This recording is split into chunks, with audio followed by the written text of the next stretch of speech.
I've never Zoomed from in here. I didn't realize how flattering the institutional lighting was. Makes my at-home office look appealing compared to this. But anyways, I will try not to look at myself so that I don't get distracted. Okay, so welcome to class today. We are, we've completed our kind of tour of all the different animal groups, and for the next couple of periods, we're going to be looking at different organ systems. And so today we're going to be looking at two different groups, the nervous system and the musculoskeletal system. For these groups, there are some processes. So I do recommend like reviewing that material and how the sequence of events occurs so that you would know how to order them, like what happens first, what happens after that, and what's necessary for the different processes to occur. So things like ATP are necessary, or calcium, and for things like muscle contraction. So those are also important things to pay attention to. Also, for both for these systems and for the ones that we're doing next week, be able to kind of make a comparison between what we have seen in the different animal groups. So we started looking at really simple animals like your planarians, your flatworms. We looked at earthworms, and then we've gone on to your fishes and your four-legged organisms and your humans. So there's a diversity of systems that we're looking at. In that you see simple versions of a nervous system in organisms like your flatworms, and you see a much more sophisticated, complex version within your humans and your other vertebrates. But there are similarities in that they all are based on the same structure of your neuron, and then there's your nerve cords, which help to create the entire nervous system. So look at those different the different organisms and think about what the similarities are and what the differences are. And the same with the musculoskeletal system. We look at some really simple organisms like your earthworm, and then we've got your humans. Your organisms like your earthworms, they don't have any bones, so they rely on a hydrostatic skeleton, so they don't have any bones, but they have a fluid inside them, which they use in order to help them move. So there will be different examples as to what different animal groups use in order for them to generate movement, but they all do have muscles that they use in order to generate that movement. For the most part, except for your jellyfish are a little different, but we don't go into them in any detail. So let me go ahead and show you what we have for today. I'm gonna share, oops, I did that wrong. I need to press share screen, and Google Chrome. Okay, so we're on Thursday of week 5. After today, there's only 2 more classes. For today, we have your 2 chapters, chapter 42 and 45. The processes, as I mentioned, for like how nerve conduction works and how muscle contraction works can be a little bit challenging to learn, but do remember that with these 2 chapters, not every section within the chapter is required. So it's chapter 442 is section 2, 4, and 5. We're really focusing on, how the nervous system is formed, what are the different parts of the brain, and like how a nerve impulse is conducted. And chapter 45, we're really looking at like how your muscle contraction works. So those are kind of the big important parts. So if we go into our chapter, we have the 2 Smart Book assignments, and then I'm scrolling way down. All of the video lectures are below. so each of those individual sections. But up at the top, I included some videos. These are just, I think most of them are textbook animations that emphasize the process, right? It's one thing to listen to me, you know, explain how it works, but I think the visual of watching, you know, what you'll see is the sliding filament mechanism of your muscle contraction and how ATP is involved and your actin and myosin work kind of together to slide against each other. Being able to see that is really helpful. I'd also recommend following it up with drawing, making your own drawings. So like stage 1, this is what happens. Stage 2, this is what happens. Stage 3, so that you have a connection between what's happening at each step. The same thing is true with the nerve impulse, which is why I also have a couple of videos here so that you can actually visualize how your nerve impulse is conducted down a neuron.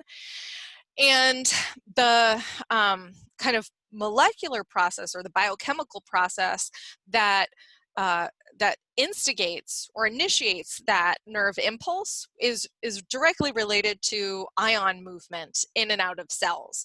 So what you'll see with this is the voltage gated channels and the action potential that really has to do with the change in the electrochemistry in the cells and how that initiates a nerve impulse.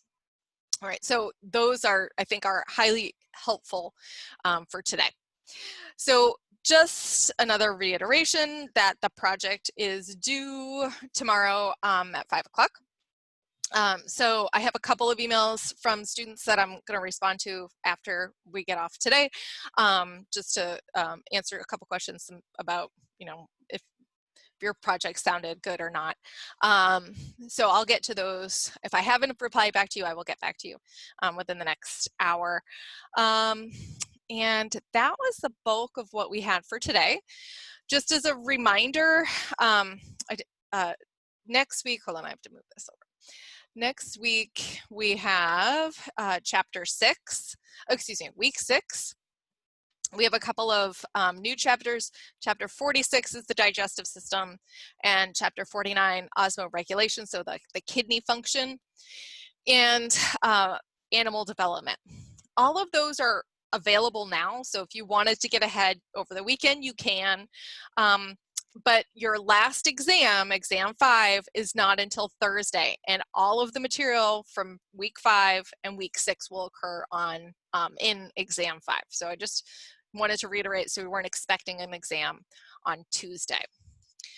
Okay, so today, actually I did have a couple of misconceptions that I did want to go over with you. I'm going to stop sharing this. And I had a quick question. Sure, yes. So since the exam is for 2 weeks, is it still going to be 65 questions, or are there going to be more questions? It's still, right now it looks like it's around 65 questions. Yeah, I just am having fewer questions per chapter. All right, got it. Thank you. You're welcome. But that is a good question. Yeah, well, the issue is I just don't want to make you spend more than like an hour-ish taking the exam.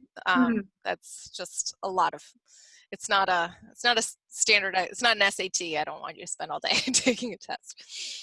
All right. Let's see. Okay. Nervous system, musculoskeletal system. Okay, so for the musculoskeletal system, the things that I wanted to emphasize have to do with, so I wanted to reiterate, and I mentioned this a little bit, the importance of ATP. So energy is necessary for muscle contraction. ATP is also necessary for muscle relaxation. So anytime you're moving your muscles, you need ATP, you need energy. Let's see, what else? All right, that's it. When you're reading through the process for that, you'll hear this term, the sliding filament model. So this is where your actin and myosin they slide. There's our protein filaments in the muscles that slide past each other. Things that I I think you should pay attention to are something that they're called myosin cross bridges. So they will form and break in order to kind of move those proteins past each other. So pay attention to cross bridges. Pay attention to when ATP is involved. And then another component is the ion calcium. So calcium is very important for allowing muscle contraction to occur, which is why you probably have heard, like, if you are exercising, some people recommend drinking a glass of milk in order to replenish calcium. I hate milk, so I would never do that. But the added calcium is helpful for muscle contraction. For your nervous system, let's see, you'll hear terms like autonomic, sympathetic, parasympathetic, and somatic related to the nervous system. Be able to differentiate those. What's the difference between your sympathetic and parasympathetic, or the autonomic and the somatic nervous systems? So those would make good matching questions. There will be questions. I go through the different parts of the brain. You will see some questions about the function of different parts of the brain, areas related to language, how different parts of the brain dominated in your lower fishes and different parts of the brain dominate in your higher level vertebrates, those types of things. And okay, and as I have mentioned, with both the nervous system function and your muscles, understand kind of the process of like what happens and the order in which things happen. Okay, so I did actually have some questions for you guys. So I'm gonna do my little poll. Okay, I'll launch it. Okay, so there are 6 questions. So I'll give you a couple of minutes to go through these. I tried to pick questions that would kind of highlight things I want you to pay attention to. And I've also mentioned, I want you to know the order of events that happen in muscle contraction and nerve impulse transmission. But I did not put any of those questions in here because I didn't expect you to know what the steps are yet.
All right, I'm going to give you about 15 more seconds.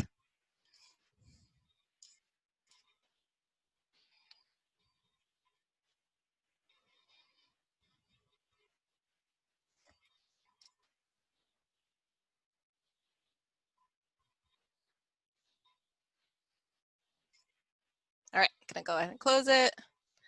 And you should now be able to see the results. Okay, so one of the things that you'll see in our chapter about the musculoskeletal system is that we do talk about more skeletal systems than just, you know, the endoskeletal system that humans have. And so the hydrostatic skeleton, which is like what your earthworms have, is another option. And so the majority of you have correctly identified that as the first one, that it is the fluid under pressure, which is used in order to move the organism. We will also briefly discuss the exoskeleton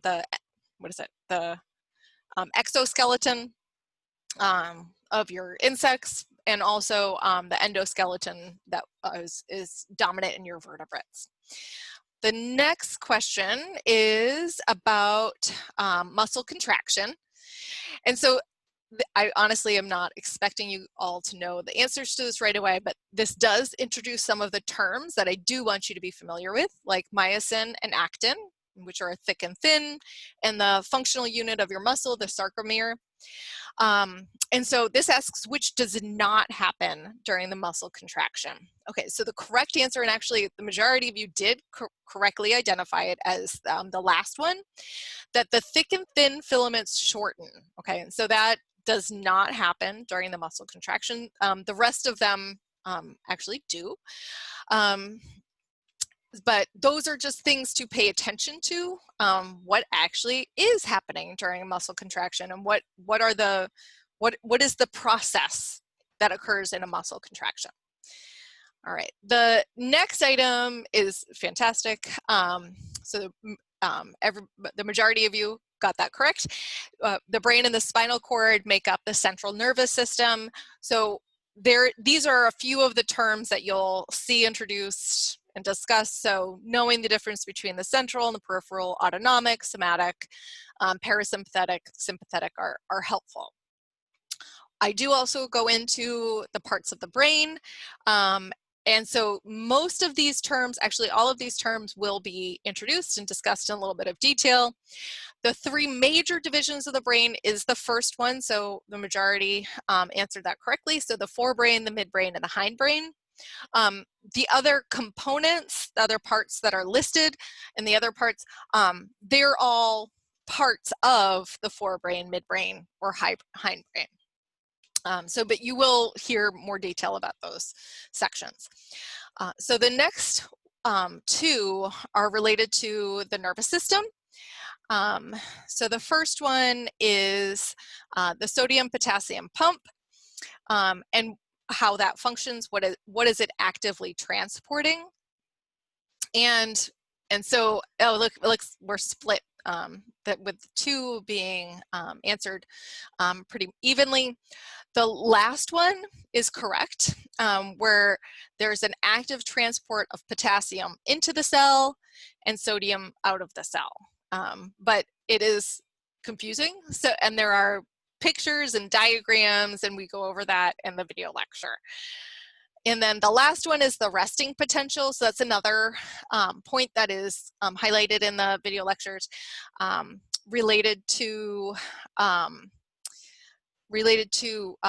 the, how a nerve impulse is transmitted.